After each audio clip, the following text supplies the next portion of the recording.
नमस्कार viewers, I hope you guys are doing good viewers. I have to say कि 2025 बहुत special जा रहा है बिकॉज बहुत अच्छी अच्छी कार्स हमें चलाने को मौका मिल रहा है। और जो गाड़ियां भी आप एक्स पे लेके टैग करते हैं, यूट्यूब पे भी बताते हैं, इंस्टाग्राम पे भी बताते हैं, सभी एक एक करके कार्स हमारे पास लुधियाना में आ रही हैं ताकि उसका ड्राइव रिव्यू देख के भी आप जो है परचेज डिसीजन ले सकें। एंड नॉट ओनली जस्ट के एक ब्रांड की जो रेपुटेशन है या जो मैं वीडियोस डालता हूँ, शॉर्ट्स डालता हूँ, उसके माध्यम से। तो थैंकफुली आज हम चला के देखेंगे होंडा एलिवेट। एंड ये है हमारे पास सिग्नेचर ब्लैक एडिशन, जो पर्सनली मुझे होंडा एलिवेट के जितने भी कलर्स आते हैं, ब्लैक पर्टिकुलरली मुझे सबसे सुंदर लगा अभी तक। बिकॉज ये जो क्रोम एलिमेंट्स थे रेगुलर में, वो उसको डी क्रोम किया गया है और उसके कारण ये जो बॉक्सी लुक है होंडा एलिवेट की, वो इसमें काफ़ी सुंदर निकल के आती है। बहुत अच्छे से डिस्टिंग्विश होती हैं लाइट्स, बॉडी पैनल्स। एक चीज़ होंडा एलिवेट के बारे में मैं आपको बहुत दावे से कह सकता हूँ, जितने भी कस्टमर्स ने मुझे टैग किया है ये कार ली है, कोई भी अब तक 1% भी अनहैप्पी नहीं है। You will never see a customer who is unhappy with Honda elevate. तो ये इस चीज़ की खासियत है क्योंकि ये कार जो है ना, फंडामेंटली बहुत चीज़ों को परफेक्टली टिक करती है। तो इसको अभी चला के देखेंगे। 1.5 मैनुअल ट्रांसमिशन है मेरे पास अभी, 6 स्पीड मैनुअल ट्रांसमिशन। एंड इसकी खासियत क्या है इंजन की, मैकेनिकल्स की, वो मुझे आपको डेफिनेटली बताने की जरूरत नहीं है। बट जितना भी हमने सुना है, क्या उस कसौटियों पे ये गाड़ी खरी उतरती है, तो इसको बुरे रास्तों पे, हाईवेज पे, जो मैं लुधियाना पे जो मेरे रेगुलर रूट्स हैं वहाँ पे चला के देखेंगे। फ्यूल एफिशिएंसी की भी बात करेंगे। बने रहिए इस वीडियो में, आपको पूरी जानकारी मिलेगी। And as a potential buyer I am sure कि आपको डेफिनेटली बहुत हेल्प होगी अगर आप इसी सेगमेंट में कुछ और कार्स भी देख रहे हैं। तो लेट्स गेट स्टार्टेड। तो व्यूअर्स, वन थिंग, जैसे ही मैं अंदर आता हूँ तो ये जो एरिया है जहाँ पे लेवलर है एंड एम्बियंट लाइट के बटन्स हैं, ये थोड़ा सा प्रोट्रूड कर रहा है बाहर को। तो ये जितनी मैंने सीट एडजस्ट की हुई है, जो कि मैनुअल सीट एडजस्टमेंट है, उसके हिसाब से जहाँ पे मैंने एडजस्ट किया है, मैं थोड़ा ऐसे बैठता हूँ। मैं लंबी टांग करके नहीं बैठता, कुछ ऐसा। तो हल्का सा ये नी मेरा 1-2 बार टच हुआ है। दूसरा, ये जो यूएसबी पोर्ट्स में देख पा रहा हूँ वो थोड़े से ओल्ड फैशन लगते हैं, बट इसमें जो है वो सी टाइप अभी होने चाहिए। बट ओवरऑल ब्लैक कैबिन की फील इज वेरी नाइस। अच्छा ग्लास एरिया होने के कारण you can see the quite tall these windows, तो क्लैस्ट्रोफोबिक बिल्कुल नहीं लगता। सनरूफ मैंने खोली हुई है, यहाँ पे मैंने अपना कैमरा एडजस्ट किया हुआ है। One thing which is I will say कि जैसे जैसे 2 स्पोक स्टीयरिंग आ रहे हैं, डिजिटली भी आ रहे हैं, मैं थोड़ा ओल्ड स्कूल हूँ। आई हैव टू से कि ये लेदर रैप्ड होंडा का 3 spoke steering, it looks excellent. जो बटन्स हैं वो इतने सेल्फ एक्सप्लेनेटरी हैं कि आप जैसे अंदर बैठोगे कार के, ना केवल आप स्टीयरिंग के साथ बहुत इजीली वेल वर्स्ड हो जाओगे। क्रूज कंट्रोल के हैं यहाँ पे राइट साइड पे, लेफ्ट साइड पे अपना वॉल्यूम एंड कॉल की सेटिंग्स हैं सारी। एंड राइट साइड पे जो स्टॉक है वो लाइट्स के लिए एंड लेफ्ट में वाइपर्स के लिए, और बहुत जल्दी आप हो जाओगे use to. And I have to appreciate कि बहुत कम ब्रांड्स हैं, कोरियंस भी इसमें एक हैं, जो अभी तक बहुत टेस्टफुल वे में जो एसी के कंट्रोल्स हैं उनमें टच बटन्स दे रहे हैं, which again are self explanatory. सीधा सीधा लिखा हुआ है कि front, rear, defogger, max cool, auto. तो it is very easy to use. The moment you step in the car, तो कुछ भी आपको ऐसा नहीं लगेगा कि आपके ये किस कार में आप बैठ के या कहाँ से क्या करना है, सब कुछ आपके रीच में है। जैसे अगर मैं यहाँ पे बैठा हूँ तो ये जो ORVMs है बड़े बड़े, ये भी मेरे बिल्कुल रीच में है। इसके जो जॉयस्टिक है, ये जो लॉक अनलॉक का कंट्रोल्स हैं, इवन यहाँ से भी मैं कर सकता हूँ। ठीक है, ये पावर विंडोज के बटन्स हैं। तो very much easy to use interface, no nonsense. आप आराम से बैठिए, पुश स्टार्ट दबाइए and everything else is in your control. और इवन जो ये 10 इंच की स्क्रीन भी है इंफोटेनमेंट, इसमें भी कुछ बटन्स जो हैं, वॉल्यूम ज्यादा कम के एंड होम बटन, बैक जाना है तो, और अगर ब्राइटनेस बढ़ानी है, कम करनी है, तो वो वाली चीज़ तो मैंने ये बढ़ा दी है। तो ये भी फिजिकल बटन्स यहाँ पे दिए गए हैं, जिसका मतलब कि अगर आप यंग हो तो ऑब्वियसली बहुत इजीली आप सीख ही जाओगे, मतलब बैठोगे तो आपको पता होगा। बट अगर आप थोड़ी सी एज आपकी ज़्यादा भी है, अगर आप 40 प्लस हो, 45 प्लस हो, तो अगर आप इस गाड़ी में बैठेंगे you will get used to it very easily, which is a big feature according to me. Because मैं नहीं चाहता कि मैं स्क्रीन में जाके चीज़ों को मैनेज करूं, अपने ORVMs को या अदरवाइज, वो चीज़ बहुत गलत है। इवन मैं टच पैनल जो होता है एसी के, मैं उसके भी अगेंस्ट हूं, क्योंकि उसमें भी आपको नज़र हटा के चीज़ों को यूज़ करना होता है। तो मैंने अपने अकॉर्डिंग सीट को एडजस्ट कर लिया है and will just get started. And देखिए, जो सबसे अच्छी चीज़ रहती है ना 4 सिलेंडर की, एंड दैट टू अगर आप नेचुरली एस्पिरेटेड ये चला रहे हैं, 1500 सीसी, 121 PS, 145 Nm का टॉर्क, तो देखिए ये तो पहले से ही एक सेगमेंट बेस्ट है। मैं कहने क्या वाला था, जब आप शुरू करते हैं, फर्स्ट डाला, सेकंड डाला, तो जो एक थ्रम्प होता है सेकंड में, कई बार आपने छोड़ा, ये देखिए मैंने एकदम से क्लच छोड़ा, तो जो एक होता है ना थ्रम्प, ऐसे ऐसे करके थड़ थड़ थड़ थड़ थड़, वो चीज़ इसमें नहीं है। मुझे याद है अभी मैं पहले भी शूट कर रहा था एंड मुझे लगा कि मैं दूसरे गियर में, मैं चौथे गियर में था। मैंने 20 से गाड़ी को जब खींचना शुरू किया तब भी कोई थ्रम्प, कोई वाइब्रेशन नहीं थी। मैं अभी आपको करके दिखाता हूँ वो चीज़। जैसे अभी मैं 20 पे हूँ, ये देखिए, ये 20 पे हूँ, ये देखिए, और चौथा गियर है गाड़ी का, कोई थ्रम्प नहीं है। तो देखिए होंडा के केस में क्या होता है, इंजीनियरिंग एंड फंडामेंटल्स वो बिल्कुल ही सॉर्टेड रहते हैं। उस पे इतना ध्यान दिया गया होता है चीज़ों पे, इंजीनियरिंग में खास करके, कि वो एक उस चीज़ में बेंचमार्क बन जाते हैं, जो कि बाकी brands they can play a catching game, but फिर भी कुछ ना कुछ फर्क रह जाता है। मैं उसकी एग्जांपल देता हूँ आपको। अभी हमने कोई 0 to 100 वैसे करके नहीं देखा ना, शायद हम करेंगे, बिकॉज हम स्टेट हाईवे पे गाड़ी चलाएंगे। 0 to 100 नेचुरली एस्पिरेटेड में Honda Elevate as compare to Grand Vitara, Hyryder, Seltos and Creta naturally aspirated में सबसे फास्ट है। ये ऑटो कार के माध्यम से डेटा हमने देखा है। एंड कार देखो के माध्यम से ये भी मैंने देखा है डेटा कि 80 to 0 एंड 100 to 0 में भी, ब्रेकिंग डिस्टेंस में भी ये अपने सेगमेंट में वन ऑफ द बेस्ट गाड़ी है। तो फंडामेंटल से मेरा यही मतलब है। मैं और एक चीज़ बताता हूँ, कल मैं गाड़ी में से अंधेरे में सामान निकालने आया तो मैंने देखा फुटवेल एरिया में लाइट है। अब मुझे बताइए कि पैसेंजर सेगमेंट में जहाँ पे धीरे धीरे धीरे इतनी कॉस्ट कटिंग हो रही है, पैसेंजर एरिया के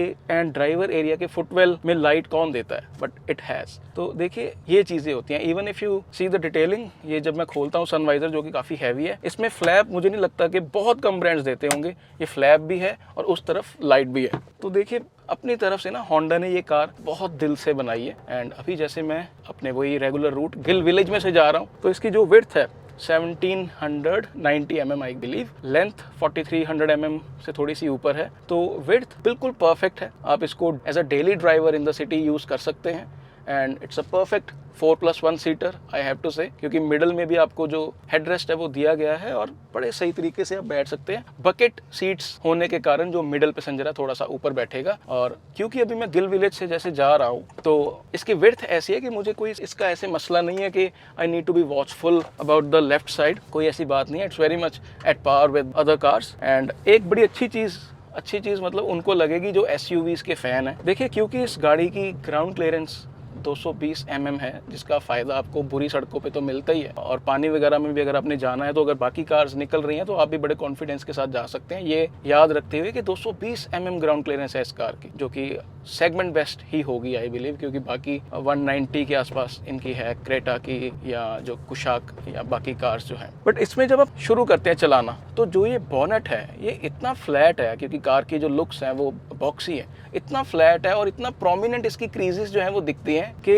जैसे ही आप चलाना शुरू करते हो तो आपको लिटरली मुझे वही फीलिंग आई जो मैं फॉर्च्यूनर या हाइलेक्स के दौरान जो मैंने फील किया था। काफ़ी ऊंचा एक तो मैं बैठा हुआ महसूस कर रहा हूँ, एंड दूसरा बॉनेट ज़्यादा दिखना is not only the thing, जो गाड़ी की ग्राउंड क्लियरेंस ज़्यादा होने के कारण हल्का सा गाड़ी अगर आप पहले गियर में रेस दे के छोड़ते हैं ना तो हल्का सा नोज डाइव करती है। तो वो एक टिपिकल SUV वाला कैरेक्टरिस्टिक प्रोवाइड करने की कोशिश करती है। आई डोंट नो ये होंडा ने डेलिबरेटली किया है कि नहीं। पसीना मुझे इसलिए आ रहा है क्योंकि फ़ैन की स्पीड 1 है। तो वो थोड़ी सी मुझे चीज़ अजीब लगी कि मिड साइज क्रॉसओवर / SUV जो है वो मुझे एक SUV वाली फीलिंग दे रही है। थार भी जब मैंने चलाई थी तो रॉक्स में भी यही रहता है कि बॉनेट आपको दिखता रहता है। तो ये काफ़ी अच्छी एक चीज़ लगी कि जब कोई बैठेगा आपके साथ पैसेंजर सीट पे तो वो अप्रिशिएट करेगा इस चीज़ को कि कमांडिंग पोजीशन है। एंड जो 220 mm ground clearance and height अच्छी खासी है कार की, वो आपको अच्छी फील देती है जब आप चलाना शुरू करते हो। एंड जैसे ही हम हाईवे पे आए हैं 60-65, आई कैन क्लियरली फील कि स्टीयरिंग की जो फील है थोड़ी सी हैवी हो गई है, which is really good. But इससे भी ज़्यादा मैं एक्सपेक्ट कर रहा था कि फीडबैक इसमें होगी। स्टीयरिंग में लाइट रहता है, बट मैं एक चीज़ कहना चाहूँगा, स्टीयरिंग की जो फील है it is not as light as Volkswagen Taigun या सेल्टॉस जैसे रहती हैं। बहुत ही लाइट है स्टीयरिंग, इवन मेरी स्लाविया का भी बहुत लाइट है। इसका थोड़ा सा ऑन द हैवियर साइड है, but it is the actual perfect weight I'll say जो शहर में होना चाहिए।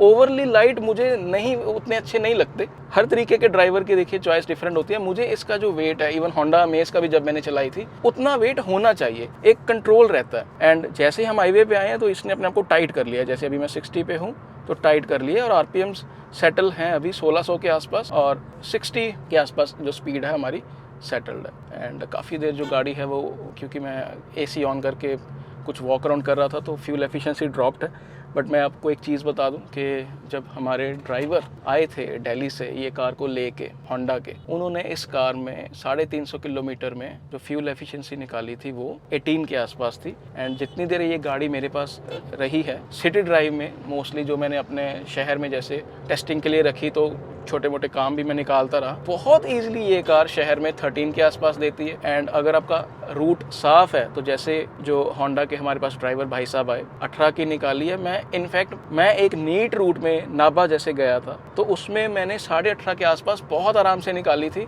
एंड उसमें I was not even trying कि मैं फ्यूल एफिशिएंसी निकालूं। तो आई डोंट नो कि होंडा की जो मैनुअल जो क्लेम्ड रेंज है वो 15.31 है, मतलब उससे तो कहीं ज़्यादा हम जैसे ड्राइवर्स निकाल रहे हैं जिनको कोई ऐसा भी नहीं है कि we are trying to squeeze out fuel efficiency, और ना ही हमने कोई एक्सप्रेस वे पे 80 पे रख के चलाई है, ऐसा भी नहीं है। तो आई हैव टू सी कि ये डेटा जो है ये कैसे है, ये लेडेन करके गाड़ी चला के नंबर्स निकाले गए हैं ये कैसे है। बट आप ये मान के चलिए कि हाईवेज पे आप इससे 16 to 18.5 बहुत आराम से निकाल सकते हैं। एंड इसमें क्योंकि क्रूज कंट्रोल है तो क्रूज कंट्रोल पे सेट कीजिए, आरपीएम्स को अपना रखिए 1800-2000 की रेंज में एंड आप आराम से इससे बहुत ज़बरदस्त नंबर जो है वो निकाल सकते हैं। एंड NVH लेवल्स की अगर मैं बात करूँ, आई हैव टू से कि मुझे ये देखिए आप इंजन की आवाज़ डेफिनेटली है बट ORVMs बड़े हैं। बट अगर आप बोलें कि ये 75 तक मुझे कोई ऐसा लग रहा है कि बहुत कोई विंड नॉइज़ अंदर आ रही है, ऐसा नहीं है। वो आती है 100 के बाद, जो कि अब और भी किसी सेगमेंट की कार अगर 100-110 पे चलाओगे तो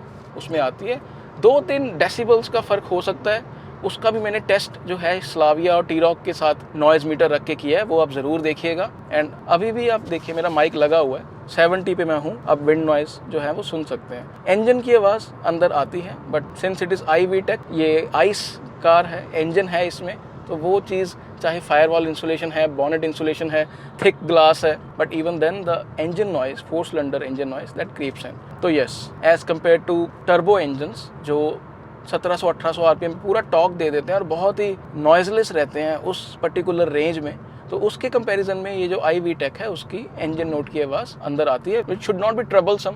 क्योंकि जब आप ऐसी कंप्लेंट करते हो कि ईवीज़ में इंजन की आवाज़ नहीं है और जब आप 4 सिलेंडर और वो भी iVTEC, वो आपको इंजन की आवाज़ लगे कि ये इसमें ये प्रॉब्लम है, तो you need to set your priorities right, ठीक है। और होंडा ने इस पे जो इसके नीचे अंडर इंजन कवर है उसके पीछे भी कुछ प्लास्टिक की ही कवरिंग्स दी हुई है फॉर बेटर एरोडायनामिक्स, ताकि ये जो ऊंची गाड़ी है 220 mm की ग्राउंड क्लियरेंस है, तो उसमें जो हमने 1500 cc का इंजन दिया है विद 140+ Nm टॉर्क, उसमें परफॉर्मेंस जो है वो as compare to Honda City ज़्यादा आपको डिफरेंस जो है वो ना लगे। एंड मैंने वो भी एक चीज़ पढ़ी है कि इसके दूसरे गियर में जब आप रेड लाइन करते हो तो स्पीड जो है वो 82 के आसपास रहती है, जो कि होंडा सिटी में 100 के आसपास रहती है, thanks to the aerodynamics and maybe it is tuned in a different way. अभी मैं जैसे 70 पे हूँ, मैं क्या करूँगा, तीसरे गियर में इसको कोशिश करता हूँ कि आरपीएम इसके देखें कहाँ तक जाते हैं, क्योंकि हाई रेव इंजन है। ये देखिए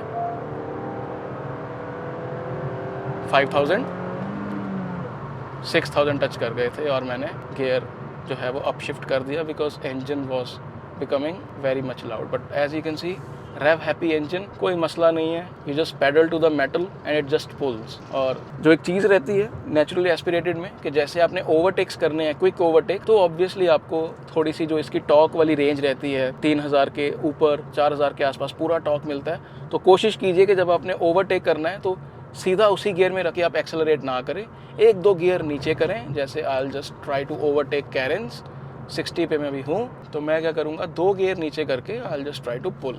ये देखिए दूसरे पे डाला मैंने एंड 80 पे चली गई है कार एंड चौथे पे मैंने डाल लिया। ये देखिए आप, तो ये चीज़ है, थोड़ी सी मुझे स्लो करनी पड़ी बिकॉज पुलिस का नाका लगा हुआ था, बट दूसरे गियर पे मैंने 80 पे लेके गया एंड सीधा फिर मैंने 4th में डाल के and I am just cruising now. तो मज़ेदार काम रहता है नेचुरली एस्पिरेटेड की, जिसको समझ में आ जाए कि कैसे इसमें से पूरा जूस जो है वो निकालना है, तो it becomes too much fun. And पहले भी हमने हर्षवर्धन मलिक के साथ होंडा सिटी का जो ओनरशिप रिव्यू है वो किया हुआ है, सच अ हैप्पी कस्टमर, वो भी आपको वीडियो जो है वो देखनी चाहिए, क्योंकि होंडा के अनहैप्पी कस्टमर्स मुझे तो देखिए याद नहीं आते, मुझे इतनी कंप्लेंट्स आती हैं सभी ब्रांड्स की, बट मुझे होंडा की पर्टिकुलरली ऐसी कभी कोई कंप्लेंट नहीं आई। वो ज़रूर कंप्लेंट आ जाती है कि मुझे डिस्काउंट ज़्यादा नहीं मिला, ऐसे वैसे, बट अगर आप पूछे कि मैकेनिकल कोई कंप्लेंट हो एसी को लेके या अदरवाइज़, मुझे तो ऐसे कुछ याद नहीं आता। एंड एसी से मुझे याद आया, ज़बरदस्त एसी है एंड जो मैक्स कूल फीचर है वो मुझे बहुत अच्छा लगा। गाड़ी के इंटीरियर्स ब्लैक हैं, पिछले दिनों में काफ़ी गर्मी भी रही है, ह्यूमिडिटी रही है, but you just press max cool और ज़बरदस्त तरीके से 5 मिनट में एसी जो है वो कूलिंग कर देता है। और हमसे ज़्यादा कौन जान सकता है जो यूरोपियन गाड़ी चलाते हैं, जिनका एसी 15 मिनट लगाता है ठंडा होने में, ये उससे आधे टाइम में ऑलमोस्ट जो है कैबिन को बोन चिलिंग जो है वो कर देता है। हालांकि अभी मैं 22 पे 4 फैन स्पीड पे जो है अभी चला रहा हूँ and it's quite pleasant inside right now. And पीछे भी जब मैं अपनी फैमिली के साथ ट्रैवल मैंने किया है तो किसी ने कोई ऐसे कंप्लेंट नहीं की। And I have to say कि जब लेकिन आप आइडल पे होते हो तो कंप्रेसर 10-15 सेकंड के लिए ऑन होता है, फिर कट करता है, तब उस टाइम पे जो है थोड़ा सा लाउड रहता है ऑपरेशन। बट जब आप ऑन द गो होते हो तो फिर ऑब्वियसली आपको पता नहीं लगता कि कब कंप्रेसर कट कर रहा है या नहीं कर रहा। तो ये भी चीज़ है, मतलब तब जब कंप्रेसर चलता है तो इंजन ऐसा लगता है कि जैसे थोड़ा सा लाउड है, बट जैसे ही कंप्रेसर कट करता है तो इंजन की अपनी आवाज़ तो बिल्कुल कुछ है ही नहीं। तो ये चीज़ है व्यूअर्स, एसी में तो 10 आउट ऑफ 10 है। And with Honda we expect these things के again this is a quite vital fundamental, और इसमें जो है वो पूरे मार्क्स हैं। मैं अभी आपको एक काम करता हूँ, मैंने अभी ब्रेकिंग ट्राई की थी, मेरा कैमरा ऑफ हो गया था, मैं आपको इसकी ब्रेकिंग जो है वो दिखाता हूँ। And I was so amazed. मैं आपको बताता हूँ कि ये एट पार किसके है। जस्ट रुकिए आप, मैं आपको इसको 70 पे आके ये 80 के आसपास हम हैं। एंड ये देखिए क्या है यार, मतलब this is very much at par with my Volkswagen T-Roc. और जितनी भी मैंने आज तक कार जो है पैसेंजर सेगमेंट में टेस्ट की है उसमें काफ़ी अच्छी कार्स रही हैं। कर्व की मैंने देखा है ब्रेकिंग ज़बरदस्त थी। एंड काइलैक हमने पीछे चलाई है, उसकी ब्रेकिंग अच्छी थी। बट यार दिस इज़ समथिंग एल्स। तो वाकई में जो वो चीज़ है ना ब्रेकिंग डिस्टेंस वाली, वो बिल्कुल सही है। ऐसा नहीं है गाड़ी नोज डाइव करती है, ग्राउंड क्लियरेंस अच्छी होने के बावजूद भी आपको ऐसा नहीं लगेगा कि गाड़ी नोज डाइव की। बहुत अच्छे तरीके से आप इसको रोक सकते हैं, स्टीयरिंग बिल्कुल भी जडर नहीं करता एंड पूरा कंट्रोल आपके साथ रहता है। मैं आपको फिर करके दिखाता हूँ। और इस बार मैं जो है वो स्टीयरिंग को भी लाइट तरीके से पकड़ूंगा, उसको हार्ड पकड़ूंगा ही नहीं। आप देख लीजिएगा, ये देखिए आप, ये लीजिए, मैं जा रहा हूँ अभी तीसरे गियर में है, हाई आरपीएम्स 4000, ठीक है। थोड़ा सा टर्न है, 80 हम टच करने वाले हैं, ठीक है। पीछे कोई नहीं है हमारे। तो सपोज़ कीजिए जैसे मेरे सामने कोई आ गया और एकदम से मैंने ब्रेक लगानी है, आई एम श्योर कि मेरा सामान थोड़ा सा जो है वो गिरेगा। तो एकदम से मेरे सामने कोई आ गया, ये लीजिए, ये कितना टाइम लगा, 80 से लिटरली 2-3 सेकंड्स। ये अकेली ब्रेकिंग जो है ना, इसी के दम पे मैं आंखें बंद करके ये गाड़ी बुक करवा दूं। इतनी अच्छी ब्रेकिंग, मतलब यार it is pretty much at luxury cars level. मैं जैसे कह रहा हूँ, गाड़ी नोज डाइव नहीं करती, कंट्रोल नहीं जाता आपका, ब्रेक आपने लगाई, गाड़ी बिल्कुल आराम से रुकती है। कोई ऐसा नहीं आप इधर उधर हो रहे हो। दिस इज समथिंग, मैं इसको 10 आउट ऑफ 10 दूंगा ब्रेकिंग में। और ऐसी ब्रेकिंग मुझे याद भी नहीं है कि मैंने लास्ट टाइम इतनी अच्छी ब्रेकिंग जो है किसकी हुई है। और मैं फिर बार बार कह रहा हूँ, काइलैक, एल्ट्रॉज, टिगुआन, मैंने ऐसी कार्स जो है वो चलाई हैं, इसमें जितना कॉन्फिडेंस मुझे महसूस हुआ है वो किसी गाड़ी में नहीं हुआ। ब्रेकिंग वाला तो यार मैं हैरान हूँ कि इतना ज़बरदस्त, मतलब literally I don't know how things work, this is too good. And जैसे अभी देख पा रहे हैं आप इंजन की आवाज़, तो 5वें गियर में हूँ मैं। नेचुरली एस्पिरेटेड में ही अगर आपने रहना है तो iVTEC इज़ समथिंग जिसका कोई मुकाबला नहीं है। ना केवल ये टॉर्क नंबर्स इसके ज़्यादा हैं, बट ये इंजन जाना जाता है अपनी रिफाइनमेंट के लिए, राइट।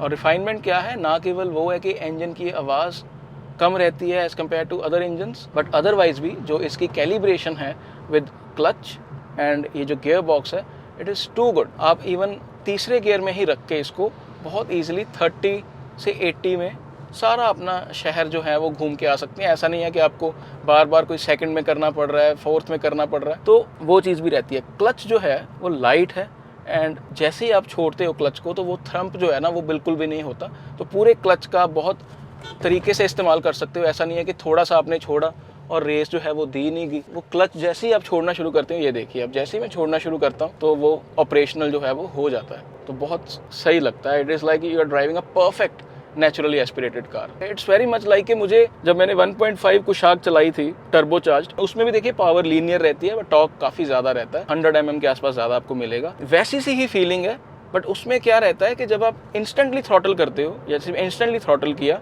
तो इसमें ठीक है, इंजन की आवाज़ लाउड हो रही है, स्पीड लीनियर वे में बढ़ रही है। उसमें सिर्फ ये एडवांटेज मुझे लगी कि जब आप इंस्टेंटली थ्रॉटल करते हो तो फिर वो सुई जो है आरपीएम की और स्पीड की वो तेज़ी से चढ़ती है। तो वहाँ पे फिर ठीक है, जो एक्स्ट्रा टॉर्क हमें टर्बो चार्ज इंजन में मिलता है उसकी एडवांटेज भी थोड़ी सी रहती है। बट नेचुरली एस्पिरेटेड में पैसों के हिसाब से overall fundamentals, safety, comfort, excellent, near perfect package. और देखिए मैं एक ऐसा कस्टमर हूँ जो निट पिकिंग नहीं करेगा। अगर मैंने ऐसी कार फैमिली के लिए लेनी है तो मैं उस चीज़ में निट पिकिंग नहीं करूँगा कि मुझे बोस के स्पीकर चाहिए, मुझे सबवूफर चाहिए। इसके 8 स्पीकर जो हैं, 4 ट्विटर, 4 स्पीकर्स, उसकी आवाज़ बहुत अच्छी है, अच्छी बेस है, अच्छी क्लैरिटी है और जो कार में एक म्यूज़िक सिस्टम होना चाहिए वैसा है। Right? We should not talk about such things. मतलब मैं अपना टाइम वेस्ट कभी भी नहीं करता ऐसी चीज़ों में, to be honest. Music system है, वायरलेस कनेक्टिविटी है, we are good with that, और वो अच्छा है, काफ़ी अच्छा है, ठीक है। और इसमें जो एक कमी बोली जाती है कि पैनोरामिक सनरूफ नहीं है, आई डोंट केयर। मेरी कार का अगर स्ट्रक्चर अच्छा है, मुझे इनफैक्ट ये एरिया मेटल एरिया मिल गया, I am more happy with that, तो मैं उसकी भी कंप्लेंट नहीं करूँगा। येस, दो चीज़ें टॉप वेरिएंट्स में कम से कम होंडा को सोचना चाहिए, और वो है एक तो 360 डिग्री कैमरा। आपने लेन वॉच कैमरा हमें दिया हुआ है, जिसका मैं ये बटन दबाता हूँ तो ये लेन मैं देख पा रहा हूँ, which is very good. Clarity is okay. Reverse camera की क्लैरिटी इज़ ओके। सेगमेंट में कोरियंस एंड इंडियंस जो है वो बहुत अच्छी क्लैरिटी देते हैं, but that is still fine, we are okay with that. तो 360 डिग्री कैमरा, एंड दूसरा जो आपके टॉप वेरिएंट्स हैं उसमें वेंटिलेटेड सीट्स जो हैं, अभी इंडिया के क्लाइमेट को ध्यान में रखते हुए, और जैसे कंपटीशन इतना स्टिफ हो रहा है, इसमें Koreans and Indians brand particularly, even Europeans भी कुछ हद तक जो ऐसे फीचर्स अभी दे रहे हैं, तो उसमें ऐसी चीज़ें कई बार कस्टमर मांगता है, और जब वो सुनता है कि इसमें नहीं है टॉप वेरिएंट में, जिसमें वो ऑन रोड 18-19 लाख तक हो सकता है दे रहा हो टॉप वेरिएंट CVT में, तो उसमें फिर वो चीज़ें कई बार कस्टमर को पिंच करती हैं। तो ये फंडामेंटली परफेक्ट गाड़ी आपने बनाने की कोशिश की है, ठीक है। कूल ग्लव बॉक्स नहीं है, बट लाइट है, बूट में भी, फुटवेल एरिया में, तो बहुत चीज़ें आपने दी हैं। बट ये एक दो चीज़ें अभी भी ऐसा है कि कुछ कस्टमर्स छटक जाते हैं, आप बहुत चीज़ों में कई बार दूसरे नंबर पे आ जाते हो। मैं बार बार कहता हूँ, इंडिया एक ऐसा कंट्री है जहाँ पे लोग गाड़ी टेस्ट ड्राइव करके नहीं लेते, शोरूम में फीचर्स की लिस्ट को कंपेयर करके कार लेते हैं। शोरूम में जब वो देख रहा है कि 1500 सीसी इंजन ही नेचुरली एस्पिरेटेड इसमें है, क्रेटा में है, सेल्टॉस में है, उसने वो चला के नहीं देखा, उसने देखा कि उसमें 4 फीचर ज़्यादा हैं, उसको लगेगा कि क्रेटा या सेल्टॉस इससे बेहतर गाड़ी है। उसको, कस्टमर को नहीं पता कि ये इंडियन मेड कार जापान में 5 स्टार सेफ्टी लेके आ चुकी है, ऑलमोस्ट सेम सेफ्टी किट आपको यहीं पे भी मिल रही है। वो कार्स के हो सकता है रेटिंग थोड़ी कम आ चुकी है इन द पास्ट, उस कस्टमर को ये चीज़ नहीं पता। It is very important for the brands who are struggling a bit कि आप अपने कस्टमर्स, जो पोटेंशियल कस्टमर्स हैं, जो आपके शोरूम पे चढ़ते हैं, उनको इस चीज़ के लिए जोर डालें कि हमारी गाड़ी आप चला के देखिए। उसके बाद फिर आपने बताना है कि आपकी जो बूट स्पेस है वो ज़्यादा है, आप कंफर्ट में बढ़िया कैसे हैं, आपकी क्या लेगेसी है, आपका iVTEC इंजन बाकियों के नेचुरली एस्पिरेटेड या टर्बो इंजन से अच्छा कैसे है, रिफाइनमेंट का क्या मतलब है, 6 एयरबैग्स है स्टैंडर्ड, ADAS आप दे रहे हैं, उसके क्या फ़ायदे हैं। तो फिर आपने बताना है कि how your car Honda Elevate is providing better value as compare to the other cars. अगर किसी भी चीज़ पे आप बैक फुट पे हो तो आपने सिर्फ अपनी स्ट्रेंथ्स की बात करनी है। मैं, देखिए, अगर सेल्समैन होऊंगा होंडा का, मैं 3-4 चीज़ों का रट्टा मार लूंगा। एक, मैं रट्टा मारूंगा कि हमारी कार जी 10 साल की वारंटी देती है, एक्सटेंडेड वारंटी। तो आज की डेट में जहां एथेनॉल ब्लेंडिंग को लेके टेंशन रहती है लोगों को, गाड़ियों की रिलायबिलिटी की, तो होंडा तो पहले ही अपनी रिलायबिलिटी के कारण जाना जाता है। मैं बोलूंगा हमारी कार 10 साल की वारंटी दे रही है एक्सटेंडेड, आप ले लीजिए 10 साल के लिए, आपकी टेंशन हमारी टेंशन, आप बिल्कुल चिंता मत कीजिए। 1,20,000 किलोमीटर कवर्ड है, जिसका मतलब अगर आप मंथली 1000 किलोमीटर भी चलाते हैं तो 10 साल के लिए आप कवर्ड हो। इससे बढ़िया चीज़ क्या हो सकती है कि आपका गियर बॉक्स और इंजन कवर्ड है 10 साल के लिए। दूसरी चीज़ मैं याद रखूंगा कि नेचुरली एस्पिरेटेड में इस गाड़ी की परफॉर्मेंस सबसे अच्छी है। मैं ऑटो कार का वो डेटा की कॉपी निकाल के रखूंगा, और तीसरा, मैं ब्रेकिंग डिस्टेंस की कॉपी भी निकाल के रखूंगा, ताकि मैं अपने कस्टमर को बता सकूं ये गाड़ी ना केवल स्ट्रक्चरली सेफ है, बट आपको ऑन रोड परफॉर्मेंस भी देगी, और एक्टिव एंड पैसिव सेफ्टी दोनों चीज़ें इसमें कवर्ड हैं, because it has ADAS also. तो कुछ चीज़ों का देखिए, 3-4 चीज़ों का आपके जो सेल्समैन हैं उनको फ्रंट फुट पे होके खेलना होगा। फ्यूल एफिशिएंसी वाली गेम अगर आपको लगे कि you are getting stuck with that, तो आपको देखिए कुछ वीडियो टेस्टिमोनियल्स, आपको स्क्रीनशॉट्स रखने होंगे कि कैसे लोग जो हैं वो 17-18 की फ्यूल एफिशिएंसी लंबे ट्रिप्स पे निकाल चुके हैं। You should keep that thing handy. And मुझे तो फिर ऐसे लगता है कि एक बार अपडेटेड डेटा जो है होंडा को निकालना चाहिए, बिकॉज ऐसी छोटी छोटी चीज़ें कस्टमर्स पकड़ लेते हैं। अब देखिए, लॉन्च में कुछ चीज़ें पहले से ही हमसे छूट गई। हमें हाइब्रिड जो है, चाहे इंपोर्ट करवाना पड़ता है इंजन, वो साथ में कुछ यूनिट्स हमें देने चाहिए थे, आपकी अच्छी हाइप बनती। इसके साथ साथ वो भी बिकती कि किसी को अगर फ्यूल एफिशिएंसी टॉप प्रायोरिटी है तो वो हाई राइडर और ग्रैंड विटारा को हम अच्छी टक्कर दे पाते। बट होंडा के अपने प्लान्स होंगे, I am not sure what is that, but एक ही इंजन के साथ आए हैं। फ्यूचर में EV लेके आएंगे, हाइब्रिड लेके आएंगे, we are still not sure about it. मेरे पास ऐसी कोई जानकारी नहीं है। और दूसरा, होंडा एलिवेट में शुरू में 6 एयरबैग्स स्टैंडर्ड नहीं थे, वो भी ट्रिक मिस हुई है, अभी लेकिन हो गए हैं। अभी इस सेगमेंट में ऑलमोस्ट सभी के ही हो गए हैं। सो एक इंडियन मार्केट जो है, कुछ मैं देखा है कि कुछ टाइम से बड़ी अच्छी दिशा में जो है वो गई है, कस्टमर भी अवेयर हुए हैं, तो अभी कस्टमर के पास काफ़ी अच्छी चॉइसेस हैं। और viewers, last but not least, suspension की अगर मैं बात करूं तो this car has one of the best suspensions in the segment. मैं इसको वेरी मच एट पार बोलूँगा ग्रैंड विटारा की, जो कि सबसे अच्छी सस्पेंशन उसकी मानी जाती है। बट इसके नंबर उस चीज़ में ऊपर हैं कि ये स्ट्रेट लाइन में अच्छी हाइट होने के बावजूद, अच्छी ग्राउंड क्लियरेंस होने के बावजूद भी इसकी स्टेबिलिटी ज़बरदस्त है।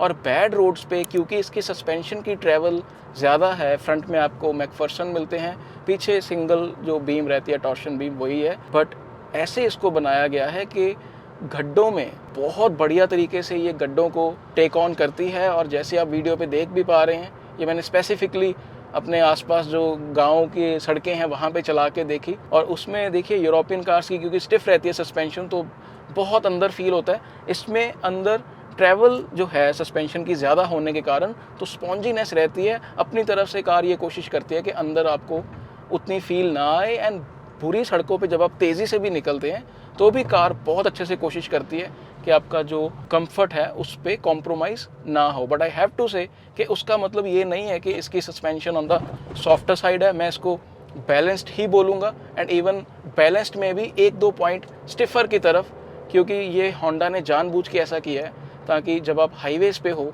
तो वो बॉडी रोल जो है वो कंट्रोल्ड रहे। तो it is near perfect suspension. And मैंने कर्व को शुरू में अगर मैंने बोला तो मैंने इसलिए बोला है क्योंकि जब मैं बुरी सड़कों पे कर्व चलाई हुई है, जब मैंने यहाँ पे टेस्ट किया था, तो बहुत ही कंफर्ट उसमें जो मुझे है वो लगी। टाटा की कार्स की ये स्पेशलिटी रहती है, बट होंडा ने तो एक कदम और ऊपर ले गए हैं, बिकॉज जो वर्टिकल मूवमेंट है वो बिल्कुल इसमें नेग्लिजिबल है। मतलब हाईवेज पे भी आप इसको एज अ मैच्योर गाड़ी देखते हैं जो कि जैसे हाईवे के लिए बनी है, और जैसे ही आप बुरी सड़कों पे आते हैं तो आपको ऐसा लगता है कि शायद ये कार बुरी सड़कों के लिए बनाई गई है। एंड 220 mm की ग्राउंड क्लियरेंस इसकी एक बड़ी यूएसपी है। ये भी देखिए सेल्समैन को याद रखना चाहिए, क्योंकि अभी जैसे हम देख रहे हैं कि बारिश हो रही है इतनी ज़्यादा इतने शहरों में, तो लोगों की गाड़ियां पानी में फंस रही हैं। तो एक होंडा एलिवेट जैसी कार अगर मेरे पास होगी और मैं अगर देखूंगा कि मेरे सामने लोग निकल रहे हैं इनोवा जैसी कार में, इवन थार जैसी कार में, तो आई विल ऑल्सो ट्राई कि यार मैं भी निकाल लेता हूँ। ऐसा मुझे कोई टेंशन नहीं होगी।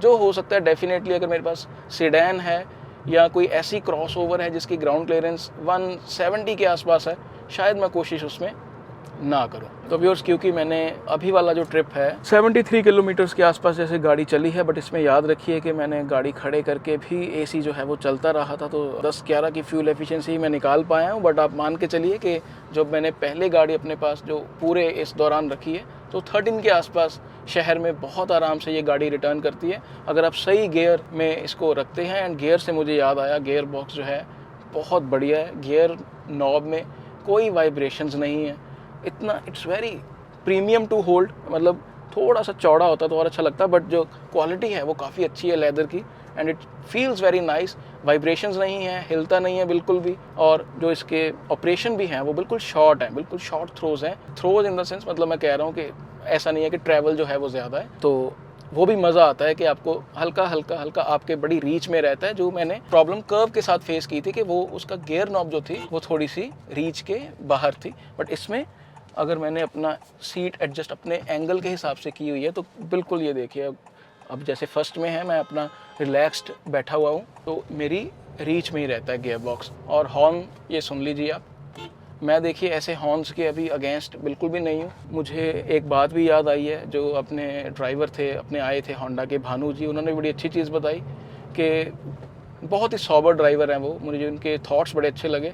सबसे अच्छा थॉट उनका ये लगा कि उन्होंने बताया कि जब भी मैं गलियों में होता हूँ तो मैं हॉर्न किसी के पास जाके नहीं बजाता। इवन हाईवेज पे भी जब मेरे पास 2 व्हीलर्स वाले होते हैं तो मैं हॉर्न नहीं बजाता, बिकॉज उससे लोग डर के ऐसा ना हो कि गिर जाएं।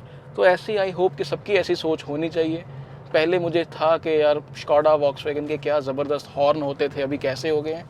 These things should not make a difference. हमें आप गाड़ी सेफ़ दीजिए, हमें आप गाड़ी रिलायबल दीजिए, जो उसके इलेक्ट्रॉनिक्स हैं वो रिलायबल होने चाहिए। तो ये कार में जिस हद तक इलेक्ट्रॉनिक्स हैं, जैसे इसमें पावर सीट्स नहीं हैं, आई डोंट माइंड दैट। मुझे मालूम है कि ये गाड़ी अगर मैंने ले ली एक बार, अगर मैंने 17, 18, 19 लाख लगा दिए ऑन रोड मुंबई में या किसी भी शहर में, तो इस कार को कुछ होने नहीं वाला। एक तो मेरे पास 10 साल की वारंटी है, बाकी जो इलेक्ट्रॉनिक्स होने चाहिए वो सारे हैं मेरे पास, ORVMs एडजस्ट करने के लिए, powered seats, locks, wireless connectivity, wireless charger और टच कंट्रोल वाला AC है मेरे पास। डिजिटल इंस्ट्रूमेंट क्लस्टर है जो राइट साइड में मैनुअल है और लेफ्ट साइड में जो डेटा शो हो रहा है वो इलेक्ट्रॉनिक वे में हो रहा है। तो एक हद तक मॉडर्न भी है, बट वो जो लाइन है वो क्रॉस नहीं होगी। ऐसा नहीं है कि किसी दिन कोई सेंसर खराब हो रहा है, किसी दिन कोई सेंसर खराब हो रहा है। और जो बाकी फंडामेंटल्स हैं, 5 adjustable headrests and tilt and telescopic adjustment for the steering, वो मेरे पास है। इंजन स्टार्ट स्टॉप हो गया एंड ऑटोमेटिक LED हेडलैम्प्स हो गए, फॉग लैम्प्स हो गए, वो सब कुछ है। बेजल लेस IRVM मेरे पास है, ये ऑटो डिमिंग IRVM है। रेन सेंसिंग वाइपर्स का आई एम नॉट श्योर। तो आई एम टोटली कवर्ड अगर आप ZX वेरिएंट लेते हो। तो ये कुछ ऐसा है और ये जो है ये वाइट है। बाकी ये इसका ऑटोमेटिक के साथ हम वॉक अराउंड भी करेंगे, बट मैनुअल इज़ समथिंग जो मज़ेदार है। अगर आप मैनुअल गाड़ी लेने के शौकीन हैं, मैनुअल में भी मैं ये मानता हूँ कि उस शहर में लेनी चाहिए जहाँ पे बम्पर टू बम्पर ट्रैफिक ना हो एंड हाईवेज़ पे आप ज़्यादा चलाते हैं, जहाँ पे आप ओवरटेकिंग के दौरान थोड़ा सा फ़न रहता है, पहाड़ों में भी फ़न रहता है। मैनुअल में ताकत अच्छी खासी है, 5 बंदे बिठा के लगेज आप साथ में लोड करके बहुत अच्छे से इस कार का फ़ायदा उठा सकते हैं। And because of the high ground clearance, आपको कोई पहाड़ों में अगर बुरे रास्ते आते हैं, कोई छोटी मोटी नदी क्रॉस करनी है, तो वो भी कोई दिक्कत नहीं आएगी। नदी से मेरा मतलब पंजाबी में खड्ड बोलते हैं उसको, मैं बार बार कहता हूँ, उसमें ज़्यादा पानी नहीं रहता, तो उसमें भी there should not be a problem. तो ज़बरदस्त तरीके से। और fundamental last but not least, ये देखिए जैसे मैं आई लेवल पे अभी जैसे मेरे गाड़ी का ये जो स्क्रीन है प्रोट्रूड कर रही है ऊपर को, ये ग्लास एरिया को ओवरलैप नहीं कर रही। ये होती है, देखिए इंजीनियरिंग, ये ऐसी चीज़ें मैं नोटिस कर लेता हूँ। ये जो होती है ना, ये अटेंशन टू डिटेल, ये ग्लोबल ब्रांड्स यहाँ पे इनके अव्वल नंबर हैं। और जैसे ही ये देखिए स्टीयरिंग के जो बटन्स हैं, तो जहाँ पे आपका थंब एरिया है वहाँ पे बटन्स आपके टच नहीं करते, आपको उठा के ही टच करना होगा। ऐसा नहीं है कि एक्सीडेंटली आप टच कर जाओगे। तो ये जो पॉपअप स्क्रीन्स भी आ रही हैं, तो ब्रांड शुड बी अवेयर कि ये चीज़ ग्लास एरिया को वो ना करे। अगर आपकी हाइट बहुत ही छोटी होगी, पीछे होके बैठे होंगे, तभी आपको ये लगेगा कि ये जो स्क्रीन है प्रोट्रूड कर रही है बाहर को, ये ग्लास एरिया को ओवरलैप कर रही है। बट अगर मेरी एवरेज हाइट है 5.7, ऐसा भी नहीं है कि बहुत रिक्लाइंड एंगल पे बैठा हूँ, नॉर्मल बैठा हूँ, तो ज़बरदस्त तरीके से विजिबिलिटी मेरे पास जो है वो है। एंड बेजल लेस ये जो IRVM है, ये भी अच्छा खासा एरिया पीछे वाला मुझे दिखा रहा है, कोई दिक्कत नहीं है। और ORVM की अगर मैं बात करूँ, काफ़ी बड़े हैं, मतलब इतने बड़े मुझे याद भी नहीं, नेक्सॉन या कर्व में मैंने देखे हैं, ठीक है, उसके भी बड़े हैं। एंड बट ये जो ORVMs बड़े होने के कारण अच्छा खासा एरिया कवर होता है एंड काफ़ी आपको ड्राइविंग में ये हेल्प करते हैं। एंड व्यूअर्स, आई होप सारी चीज़ें जो हैं, आपको जो भी डाउट्स थे एज अ एलिवेट, आप तो पहले से वैसे एक्स पे इसके सभी फ़ैन हैं, लोग लेके टैग करते हैं, but I am very happy कि सही गाड़ी को ही मैं रेकमेंड कर रहा था। इसमें कोई भी, देखिए, मैं निट पिकिंग फालतू की नहीं करूँगा। इस कार में कोई ऐसी कमियां नहीं है। ये गाड़ी आंखें बंद करके कस्टमर को लेनी चाहिए।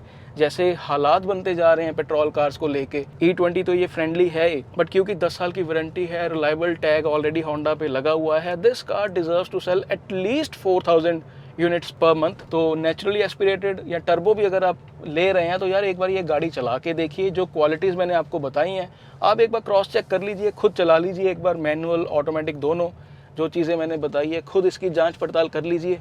Highly recommended from my side. बाकी आप सपोर्ट करते रहिए, ट्विटर पे फॉलो कर लीजिए, इंस्टाग्राम पे भी कर लीजिए, volclub.com जो है वेबसाइट, उसको भी विजिट कर लीजिए। प्यार देते रहिए, बिकॉज जब आप प्यार देते हैं, लाइक करते हैं वीडियोस को, कमेंट भी करते हैं, तो ब्रांड्स हमें नोटिस करते हैं और ब्रांड्स लुधियाना में कार्स भेजते हैं। हमें इवेंट्स का कोई लालच नहीं है।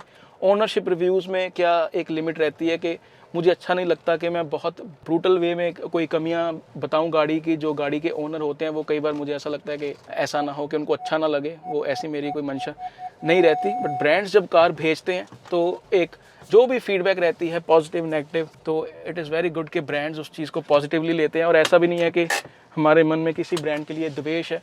सभी ब्रांड्स की जो अच्छे कार्स बना रहे हैं, जो 6 एयरबैग्स दे रहे हैं, जो सेफ्टी दे रहे हैं, जो अच्छे मैकेनिकल्स दे रहे हैं, जो फीचर्स भी अच्छे दे रहे हैं, यूज़फुल, सभी कार्स की बात होती है। अच्छे ऑटोमेटिक्स दे रहे हैं। हमने i20 की बात की, हमने ब्रेजा की बात की, तो मैं तो हमेशा चीज़ों को एज अ कस्टमर देखूंगा। तो ये चीज़ है व्यूअर्स, आप सपोर्ट करते रहिए, कीप सपोर्टिंग, कीप लविंग।